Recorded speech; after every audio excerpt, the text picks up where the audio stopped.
देवाची ये द्वारी कीर्तनाची वारी। नमस्कार। देवाची ये द्वारी कीर्तनाची वारी या भक्तिपूर्ण जागरात आपलं सहर्ष स्वागत। मन विकारमुक्त झालं की मुक्तीचा मार्ग सोपा होतो आणि या विकारांना नामस्मरणाने दूर करता येतं। फक्त यासाठी भक्तीच्या मार्गाचा अवलंब केला पाहिजे असं संत परंपरा सांगते। संत ज्ञानेश्वरांनी रचलेला भक्तीचा हा पाया जगद्गुरु तुकोबांनी कळसापर्यंत नेऊन पोचवला। विठुरायाच्या दर्शनाचा हा अविस्मरणीय सुख सोहळा शतकानुशतक अविरत सुरू आहे। चला तर अशाच वैराग्याचा अनुभव घेऊया आजच्या आपल्या कीर्तनातून। हरे राम कृष्ण हरी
देवाची आद्वारी उभा क्षणभरी तेने मुक्तिचारी साधिल्या। हरिमुखे म्हणा हरिमुखे म्हणा पुण्याची गणना कोण करी असोनी संसारी। जिव्हे वेगू करी वेदशास्त्रे वारी बाह्या सदा। हरिमुखे म्हणा पुण्याची गणना कोण करी। ज्ञानदेव म्हणे व्यासाची आखुणा ज्ञानदेव म्हणे व्यासाची आखुणा द्वारकेचा राणा पांडवा घरी। हरिमुखे म्हणा पुण्याची गणना कोण करी। विठ्ठला विठ्ठला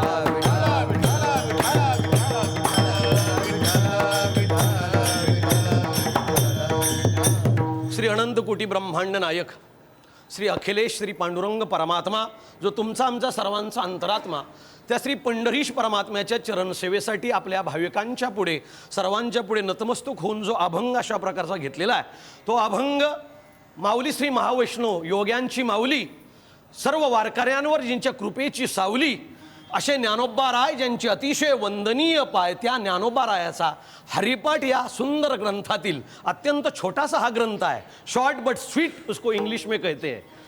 अगदी लहान दिसायला त्या ठिकाणी अशा प्रकारे लहान पण अर्थानं असणारा महान जो हा ज्ञानोबा रायांचा हरिपाठ रूपी ग्रंथ आहे त्या हरिपाठ रूपी ग्रंथातील पहिल्याच क्रमांकाचा अभंग आपल्या ह्या सेवेसाठी मी निवडला। विठ्ठला विठ्ठला विठ्ठला विठ्ठला विठ्ठला विठ्ठला। का हा अभंग मी निवडला असेल बरं याचं कारण अशा प्रकारचा हा जो कार्यक्रम चालू आहे त्या कार्यक्रमाचंही नाव आहे देवाची द्वारी आणि हा अभंग देखील त्याच प्रकारचा मी त्या शीर्षकाचा निवडला देवाची द्वारी कारण हा कार्यक्रम मला आवडला म्हणून मी हा अभंग निवडला। विठ्ठला विठ्ठला हा अभंग अशा माऊलींचा इतका सुप्रसिद्ध आहे की हा अभंगाचा आणि महाराष्ट्राचा अगदी रक्ताचा, नात्याचा, जीवाचा, भावाचा संबंध आहे. हा अभंग पाठ नाही अशी व्यक्ती महाराष्ट्रात कदाचित त्या ठिकाणी दृष्टीपाठ नसेल, परंतु कानपाठ हा असेलच असेल. प्रत्येकाच्या कानावरून हा अभंग गेलाच असेल. म्हणून हा अभंग म्हणजे महाराष्ट्राचा आणि अत्यंत जिवलग आहे, आवडता आहे, अत्यंत असणारा जवळचा अशा प्रकारचा हा अभंग आहे. म्हणून हा अभंग मी सेवेसाठी निवडला. इतर अभंग वक्त्यानं जर घेतले तर कदाचित चाल म्हणत असताना आमच्या गवई महाराजांना हा अभंगाचे त्या ठिकाणी पुन्हा पुन्हा चरण विचारावं लागतं, काय आहे ते, काय आहे ते. परंतु कुठलाही महाराष्ट्रातला गवई असा सापडणार नाही की ज्याला हा अभंग पाठ नाही. म्हणून हा अभंग अत्यंत सोपा, वारकऱ्याची त्रिकाल संध्या असणारा हरिपाठ रूपी हा ग्रंथ आणि त्या ग्रंथातील पहिल्याच क्रमांकाचा अभंग सेवेसाठी निवडलेला आहे. वारकऱ्यांची त्रिकाल संध्या जर काय असेल तर वारकऱ्याची त्रिकाल संध्या म्हणजे हरिपाठ आहे. जशी ब्राह्मणांमध्ये त्रिकाल संध्या असते आहे की नाही, प्रातःसंध्या, माध्यान्ह संध्या आणि सायं संध्या. ही संध्या जशी आणि त्या ठिकाणी ब्राह्मणामध्ये असते, ती संध्या वारकऱ्यांना देखील असते. आणि वारकऱ्याची त्रिकाल संध्या म्हणजे हरिपाठ आहे.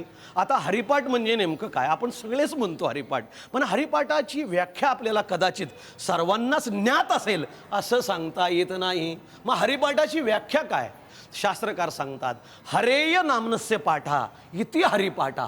हरीच्या नावाचा रात्रंदिवस पाठ, त्याचं नाव आहे दिन रजनी हाची धंदा गोविंदाचे पोवाडे. तुकोबारा त्याची सोपी मराठीतून व्याख्या करतात. दिन रजनी हाची धंदा, रात्रंदिवस देवाच्या नावाचं चिंतन, स्मरण, नामस्मरण, त्यालाच म्हणतात हरिपाठ. कबीर महाराज याचंच वर्णन गोड करतात. हे भजन सातत्यानं चाललं पाहिजे, हे भजन कंटिन्युटीने चाललं पाहिजे. कबीर महाराज त्याचं वर्णन करतात. हरिपाठ नेमकं म्हणजे काय, नजर न आवे आत्मज्योती, तेल न बत्ती बुझ न जाती, झिलमिल झिलमिल निशिदिन चमके जैसा निर्मल मोती, कहेत कबीरा सुनवै साधू घर घर बाचत पोथी. वाह क्या बात. नजर न आवे आत्मज्योती, तेल न बत्ती बुझ न जाती. आपल्याकडे इथे काही निरंजन लावलेले आहेत, समया लावलेले आहेत, पण वारंवार 5-10 मिनिटानं लक्षपूर्वक त्याच्यामध्ये जर स्नेह ओतलं, तेल ओतलं तरच त्या ठिकाणी ती तेवत राहणार आहे. परंतु ही एक भजनाची ज्योत अशी आहे की ती ज्योत कधीच नाही जात.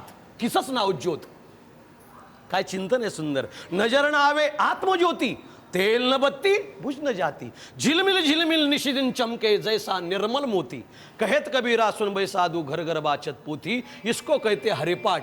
रात्रंदिवस देवाच्या नामाचं स्मरण, रात्रंदिवस नामाचा जप, याचंच नाव आहे हरिपाठ. आपलं भजन म्हणजे कसं भजन असतं, आपलं भजन म्हणजे इन्स्टॉलमेंट्स असतं.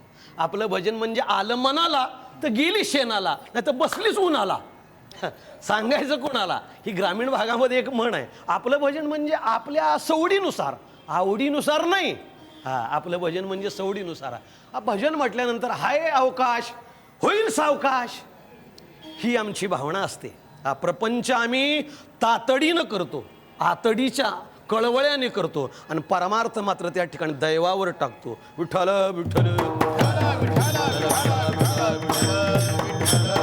पण संतांनी आपल्या श्वासाश्वासावर नाम घेण्याचा प्रयत्न केला, त्याचंच नाव आहे हरिपाठ. हरे नामनस्य पाठा इति हरिपाठा. रात्रंदिवस जेवताना राम, खाताना राम, उठताना राम, जाताना राम. नाथ महाराजांचे अभंग पाहून घ्या. हरिबोला देता हरिबोला घेता, हा अभंग तुम्ही हरिपाठातला पाहून घ्या. सर्व कार्य करता हरिबोला, याला हरिपाठ म्हणतात. म्हणून ज्ञानोबारायांनी सर्व जीवांच्या कल्याणार्थ, त्यांच्या मोक्षप्राप्तीसाठी सुलभ जी सांगितली साधना, जी साधकांना न होता वेदना, आपल्याला मुक्ती कशी प्राप्त होईल याचं सुलभ साधन जर कुठल्या ग्रंथात सांगितलं असेल तर त्या ग्रंथाचं नाव आहे हरिपाठ. ज्ञानोबारायांनी तशी ज्ञानेश्वरी, अमृतानुभव, चांगदेव 65 व हरिपाठ व इतर गवळणी अभंग असं वाङ्मय केलेलं आहे. पण ज्ञानोबारायांची ज्ञानेश्वरी ही उच्च स्तरावरली आहे. ज्ञानेश्वरीमध्ये नवरसांचे सागर, उचित अलंकार रत्नांचे आगर सागर, आणि त्या ठिकाणी भावार्थाचे गिरीवर, साहित्य सोनियाच्या खाणी. ज्ञानोबारायांच्या ज्ञानेश्वरी ठिकठिकाणी हारोहारीनं भरलेल्या आहेत. पण ज्ञानेश्वरीचे अधिकारी मात्र सर्व नाहीत. मी क्षमा मागून सांगतो, ज्ञानोबारायांची भाषा आहे. ज्ञानोबाराय म्हणतात का अध्यात्मशास्त्री ये अंतरंगची अधिकारी. ह्या अध्यात्मशास्त्र आहे ज्ञानोबारायांचं. ज्ञानेश्वरी म्हणजे ही अक्षरे नव्हती देखा, ब्रह्मसाम्राज्य दीपिका, अर्जुना लागी चितकळिका, उजळली श्रीकृष्णे, साचची बोलाची नव्हते शास्त्र, संसार जिनते ते शस्त्र, आत्मा अवतरते ते मंत्र अक्षरी, अक्षरम दिव्य परमम, अशी ही दिव्य अक्षरं ज्याच्यामध्ये भरलेली आहेत तिचं नाव आहे ज्ञानेश्वरी. म्हणून ज्ञानेश्वरीचे अधिकारी सगळे नाहीत महाराज, ज्ञानेश्वरीचे विशिष्ट अधिकारी आहेत. या तुकोबारांच्या भाषेत जर सांगायचं ठरलं तर एऱ्या गबाळ्याचे कामनो हे, कामनो हे, एऱ्या गबाळ्याचे कामनो हे, कामनो हे, एऱ्या गबाळ्याचे कामनो हे,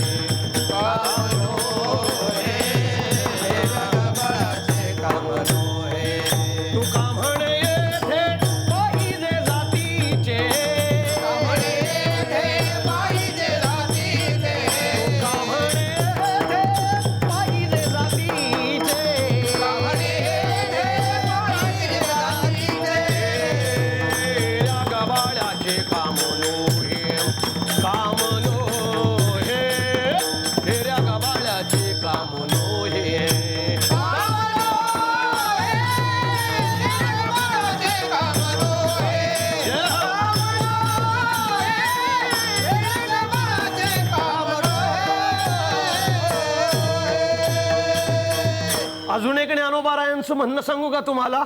अहो, ज्ञानेश्वरी वाचावी कुणी, ऐकावी कुणी, तो असला पाहिजे गुणी. तो कुणासारखा गुणी असला पाहिजे. ज्ञानोबाराय त्याचं नाव घेतात. अहो अर्जुनाची पांती परिस्नेया योग्य होती, तीही कृपा करून संती अवधान द्यावे. अर्जुनाच्या पांतीचे जे कोणी साधक असतील, जे कोणी भगवत भक्त असतील, त्यांनीच ज्ञानेश्वरीच्या नादाला लागावं, नाहीतर इतरांनी नाष्ट्याच्या नादाला लागावं. हा, त्यांनी मात्र तिकडे जावं, भरपूर त्या ठिकाणी अशा प्रकारे नाश्ता करावा.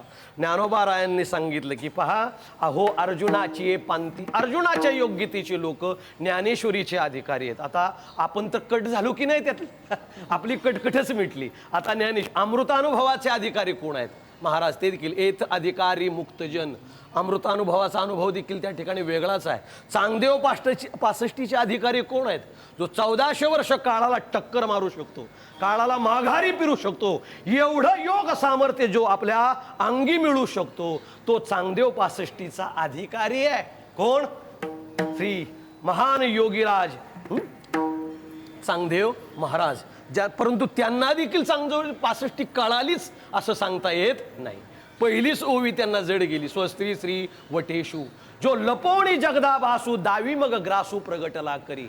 अशा प्रकारची त्या ठिकाणी हे कळालं नाही चांगदेवरायांना. आपला अधिकार नाही, परंतु त्याचेही अधिकारी चांगदेवराय ठरले.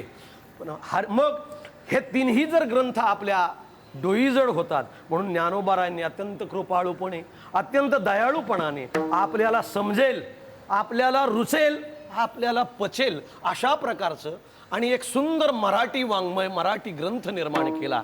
आणि आज म्हणून ज्ञानोबारायांना मराठी भाषेचा फार स्वाभिमान आहे महाराज. ही मराठीचे नगरी, ब्रह्मविद्येचा सुकाळू करी, घेणे देणे सुखची वरी होऊ या जगा. असं ही मराठीच्या नगरामध्ये मोक्षाचा सुकाळ व्हावा, म्हणून ज्ञानोबारायांनी हरिपाठ रूपी ग्रंथ आपल्याला द्यावा. विठ्ठला विठ्ठला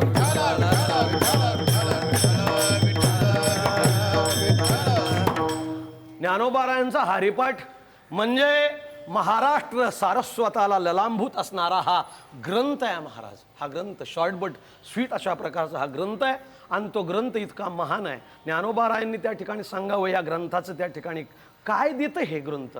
आपल्याला जीवन मुक्ती प्राप्त करून देतो हा ग्रंथ. आणि म्हणून ज्ञानोबाराय म्हणतात हरिपाठात ह्या सांगतात, अत्यंत गोड अशा प्रकारचं चिंतन केलेलं आहे. देवाची या द्वारी उभा क्षणभरी, आपण तिथे येणारच आहोत. विठ्ठला विठ्ठला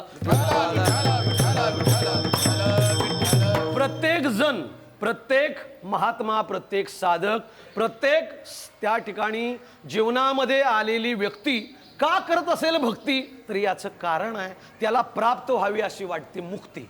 हा मुक्ती प्राप्त व्हावी आणि नंतर आपला जीवनाचा शेवट अत्यंत गोड व्हावा यासाठी केला होता अट्टहास. शेवटचा दिस गोड व्हावा आता निश्चिंतीने पावलो विसावा. खुंटलिया धावा तृष्णेची प्रत्येक साधकाला परमार्थ करत असताना एकच प्रश्न निर्माण होतो, काय मी उद्धार पावेन.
काही मी उद्धार पावीण, काय माझा उद्धार होईल, काय मला मोक्ष प्राप्त होईल, काय मला मोक्ष मिळेल, काय माझ्या जीवनातील अनर्थ टळेल, हीच प्रश्नाची आणि मालिका प्रत्येक साधकाच्या अंतःकरणामध्ये निर्माण होत राहते महाराज. आणि त्यासाठी ह्याचं उत्तर शोधण्यासाठी रात्रंदिवस तो आयशी चिंता करी सदा सर्व काळ.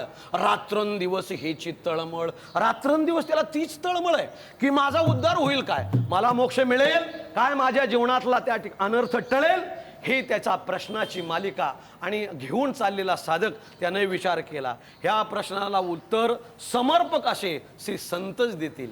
सगळ्या ज्ञानाचा असणारा ठेवा, वारकरी संप्रदायाचा पाया, ज्यांनी वारकरी संप्रदायासाठी झिजवली आपली काया, ते ज्ञानोबा राया.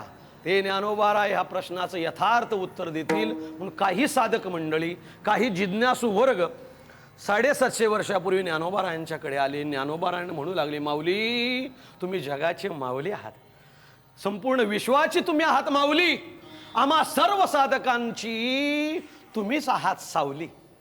तेव्हा आम्ही तुम्हाला एक प्रश्न विचारतो, आम्हाला ज्ञानेश्वरी कळत नाही, आम्ही चांगदेव पासष्टीकडे वळत नाही, आम्हाला अमृतानुभव जुळत नाही, मग आम्हाला मोक्ष मिळणार नाही का, आम्हाला मुक्ती प्राप्त होणार नाही का, हे तुम्ही आम्हाला कृपा करून सांगा. ज्ञानोबा म्हणतात, मुक्ती म्हणजे काय, तुम्हाला मुक्ती प्राप्त व्हायची जर असेल, मी सांगतो त्या जर मार्गाने गेलात, मी जर ज्या सांगतो त्या साधनाने गेलात, तर तुम्हाला एकच काय, चारही मुक्ती तुम्हाला प्राप्त होतील. सलोकता, समीपता, स्वरूपता व सायुज्यता.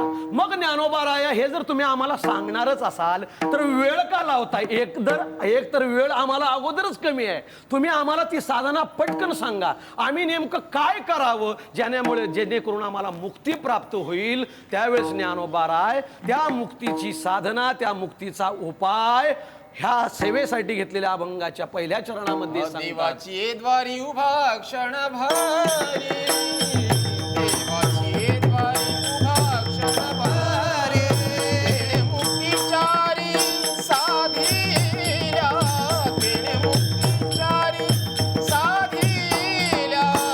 हरी मुखे म्हणा, हरी मुखे म्हणा, हरी मुखे म्हणा, हरी मुखे म्हणा. राय सर्व साधकांना सांगतात, बाबा हो, तुम्हाला जर त्या ठिकाणी चारही मुक्ती जर प्राप्त करायची असेल तर फार सुलभ असणारी साधना मी तुम्हाला सांगतो. मी जिथे सांगतो तिथे फक्त काही क्षण तुम्ही उभे राहा.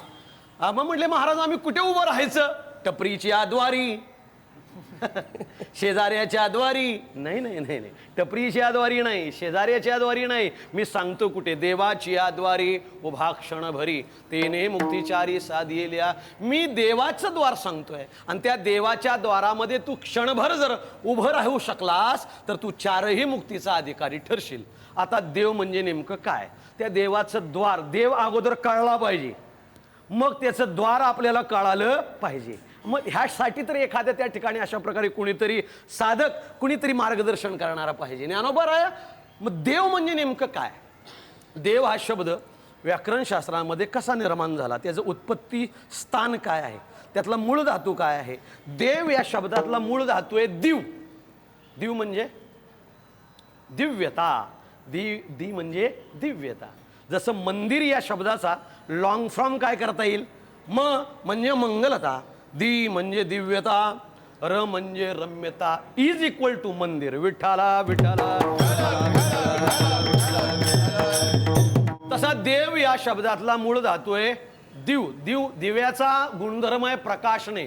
स्वतः जो प्रकाशित होतो, स्वतः प्रकाशमान आहे आणि त्याच्या सत्तेमध्ये त्याच्या आश्रयाला जे जातात त्यांनाही तो प्रकाशित करून सोडतो. त्याचं नाव देव आहे. विठ्ठला विठ्ठला विठ्ठला. दुसरा शब्द आता जो देतो, देत राहतो. हिंदी में अगर हमें कुछ आपसे मांगना है तो हम कहते हैं मुझे ये चीज देव, द्या.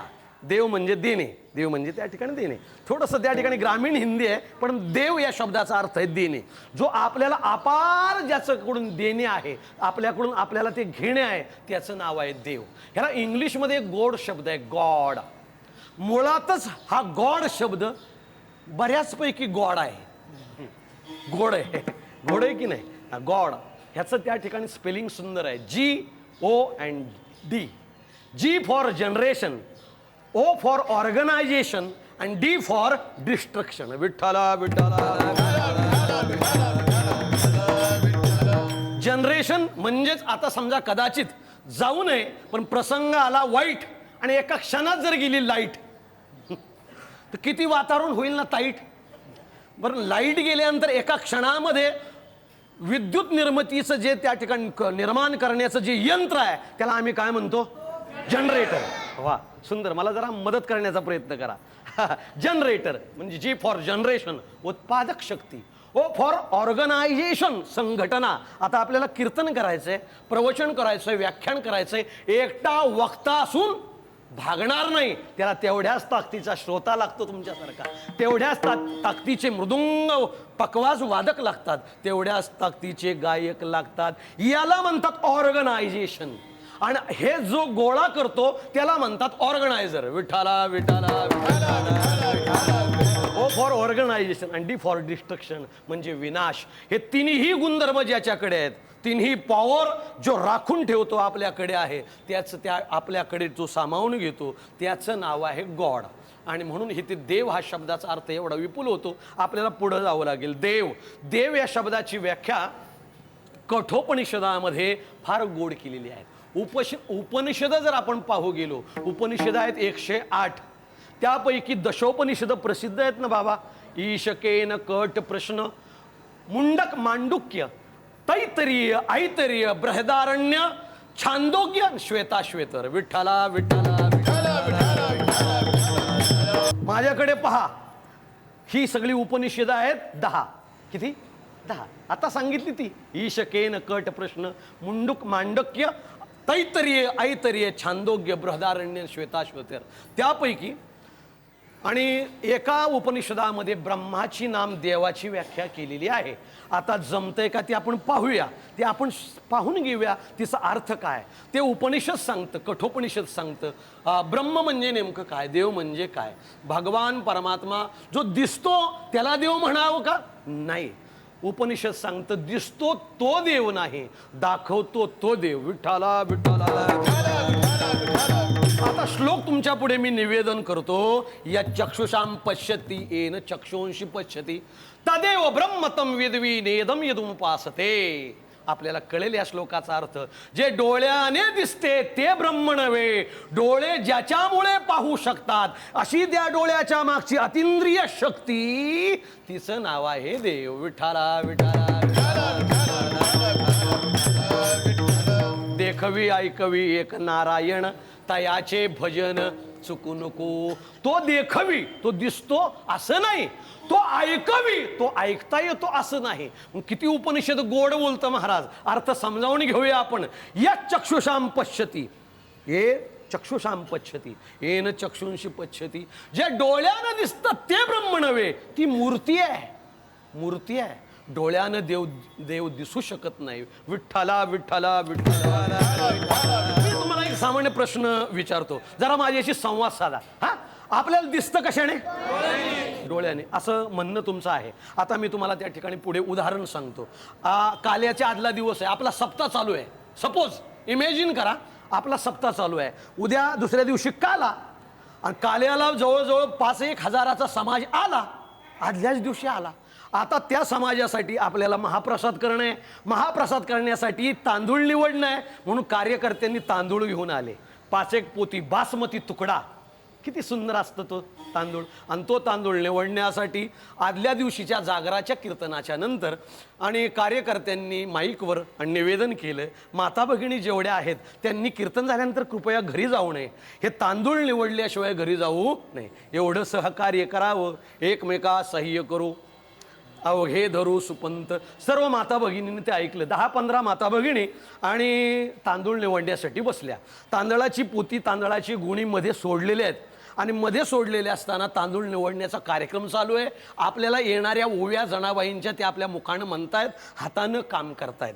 हातानं काम करतायत. तांदूळ निवडण्याचं काम अगदी रंगात आलंय, आमच्या माता भगिनीच्या अंगात आलंय. तांदूळ निवडण्याचा ऐन मध्यामध्ये, तेवढ्यामध्ये मगासारखी गेली लाईट. आता अंधार झाल्यानंतर, लाईट गेल्यानंतर खरं सांगा, माता भगिनी तांदूळ निवडतील का चिवडतील? विठ्ठला विठ्ठला विठ्ठला विठ्ठला. आता तांदूळ निवडू शकाल तुम्ही का? आपले डोळे रिटायरमेंटला गेले का? हा, डोळे आपले ऑफ झाले का? डोळे ऑफ झाले नाहीत. ज्याच्या सत्तेनं दिसतंय ती लाईट ऑफ झाली, तो दिवा गेलेला आहे, तो प्रकाश गेलेला आहे. म्हणजे डोळ्यानं जे दिसतं हे मगाचं विधान आता चुकीचं ठरलं ना. विठ्ठला विठ्ठला विठ्ठला. असं कधी कधी कीर्तनात देखील बदलावं लागतं. माणसं व्यवहारातच बदलतात असं नाही, पण कीर्तनात देखील बदलण्याचा प्रसंग येतो, त्यात तुमचा दोष नाही. म्हणजे आता इथे डोळे असून देखील तांदूळ निवडण्याचा कार्यक्रम होत नाही. याचं कारण त्याच्या सत्तेशिवाय, त्या प्रकाशाच्या आपल्याला दिसत नाही. म्हणून तो प्रकाश जो आहे ना, देव, त्याचंच नाव आहे देव. विठ्ठला विठ्ठला. किती ब्रह्माची गोड व्याख्या नाही साहेब, किती गोड व्याख्या आहे. या चक्षुषाम पश्यती, त्याच्या प्रकाशाशिवाय डोळे असून काय उपयोग आहे? 2 नाही 4 असले तरी विचार करा, आपल्याला ती गोष्ट दिसू शकत नाही. पण ज्याच्या सत्तेनं दिसतं ना, त्याचं नाव आहे देव. यश्रोत्रान्न शृणोती, जे कानानं ऐकता येत नाही पण कान त्याच्या सत्तेनं ऐकल्याशिवाय राहत नाहीत, त्याचं नाव आहे देव. आता देव शब्द कळाला. आता द्वारामध्ये तुम्हाला नेतो, म्हणजे मी माझ्या घरी जायला मोकळा. विठ्ठला विठ्ठला. देव हा शब्द कळाला. आपल्याला त्या ठिकाणी थोडंसं चिंतन पुढे न्यावं लागेल. देव, आता देवाचं द्वार कळण्यासाठी देवाचं घर आपल्याला बाबा कळालं पाहिजे. आम्ही एखाद्या व्यक्तीचं घर शोधताना किंवा एखाद्या व्यक्तीचा पत्ता शोधताना आम्ही असं म्हणतो का, अहो त्या अमुक तमुक हरिभक्तीपरायण पाटलांचं दार कुठे आहे? हो, दार विचारण्याची प्रथा नाही. जर कोणाला दार जर विचारलं तर आपल्या तोंडावर दार मारतील फेकून लोक. असे हुशार आहेत. दार विचारत नाही, आम्ही काय विचारतो? घर विचारतो. मग देवाचा अगोदर घर, त्याचा आम्हाला विचार करावा लागेल. मग देवाचं घर कुठलं आहे? देव राहतो कुठे? लगेच त्या ठिकाणी उत्तर आलं की भगवान परमात्मा राहतो कुठे? एरवी सर्वांच्या हृदयदिशी मी आमुका आहे ऐशी, बुद्धीस पुरे जे अहर्निशी ते वस्तू गा मी.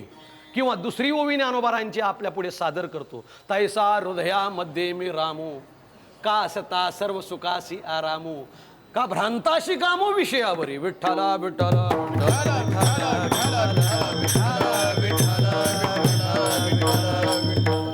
जनाबाईंचं प्रमाण जर द्यायचं झालं तर हृदयामध्ये खाणा केला, हृदयामध्ये खाणा केला, हृदयपाणी खाणा गेला, हृदयपाणी खाणा गेला.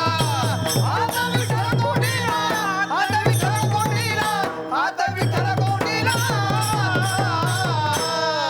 हृदयपाणी खाणा गेला, हृदयपाणी खाणा गेला. जनाबाई महाराज गोड त्याचा पत्ता सांगतात. हृदयबंदी खाणा केला, आत विठ्ठल कुंडीला. हृदय ह्या बंदीखाण्यामध्ये आम्ही त्याला जखडलेला आहे. आता हे हृदय कुठे आहे? नेमकं हृदय जिथे आहे त्याचं नाव आहे शरीर. त्या शरीरामध्ये हृदय रूपी अंतकरण अशा प्रकारचं वास्तव्य करतं. मग ह्या शरीराला, ह्या शरीर जर देवाचं घर असं आपल्याला समजायला हवं. आपण आता घरापर्यंत आलो. विठ्ठला विठ्ठला शेपक पण प्रमाण आहे एक, देह देवाचे मंदिर.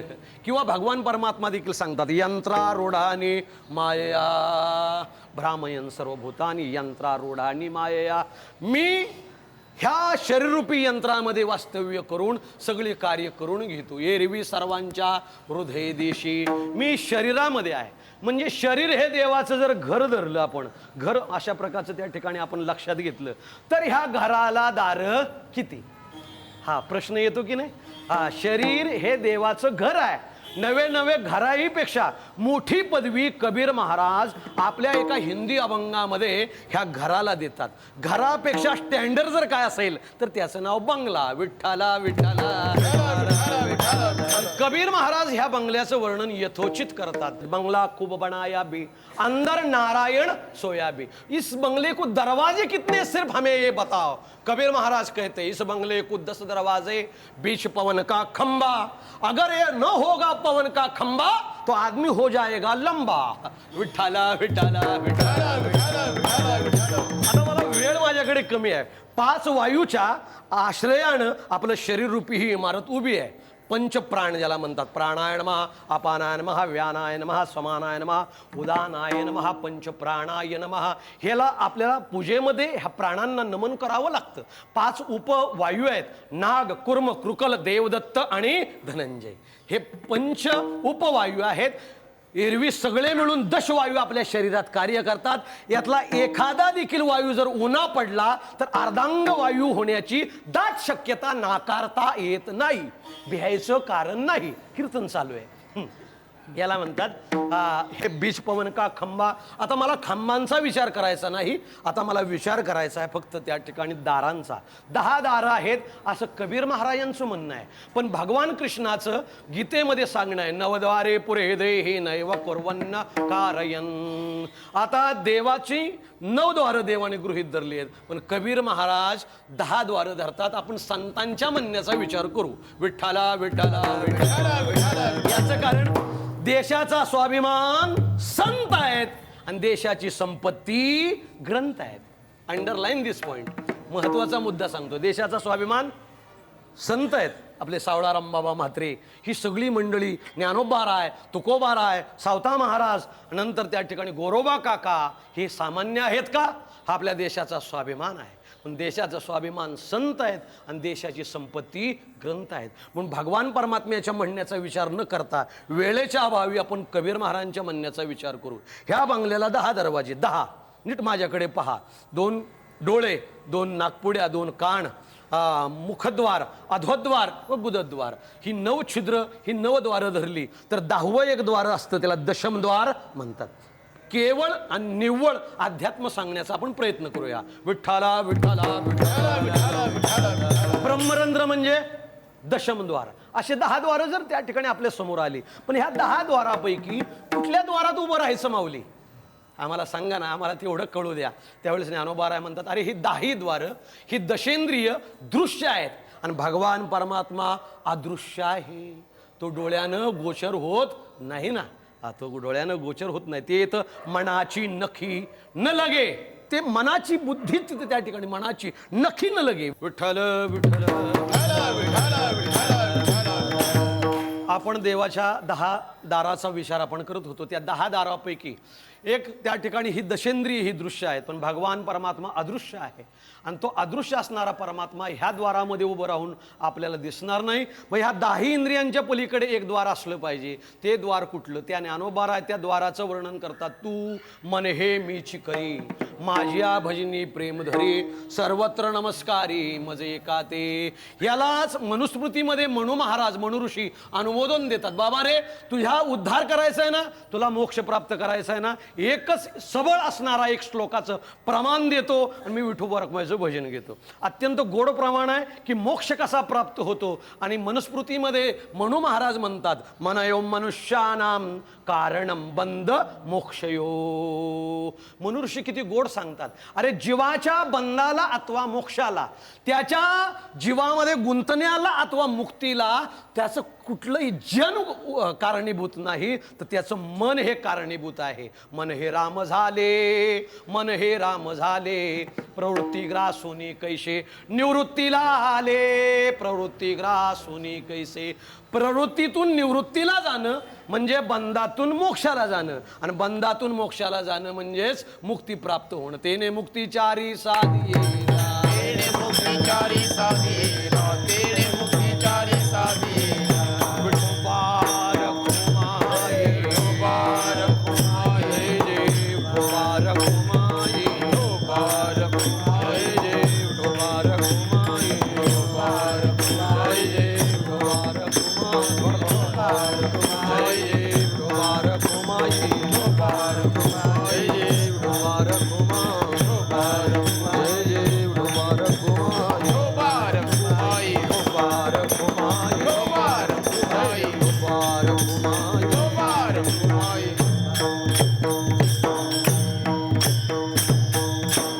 अभंगाच्या पहिल्या चरणाचा यथामती यथावकाश आपण विचार करण्याचा प्रयत्न केला. हा एवढासा विचार पुरेसाच आहे असं मला म्हणता येणार नाही. याचा विचार फार मोठा आहे.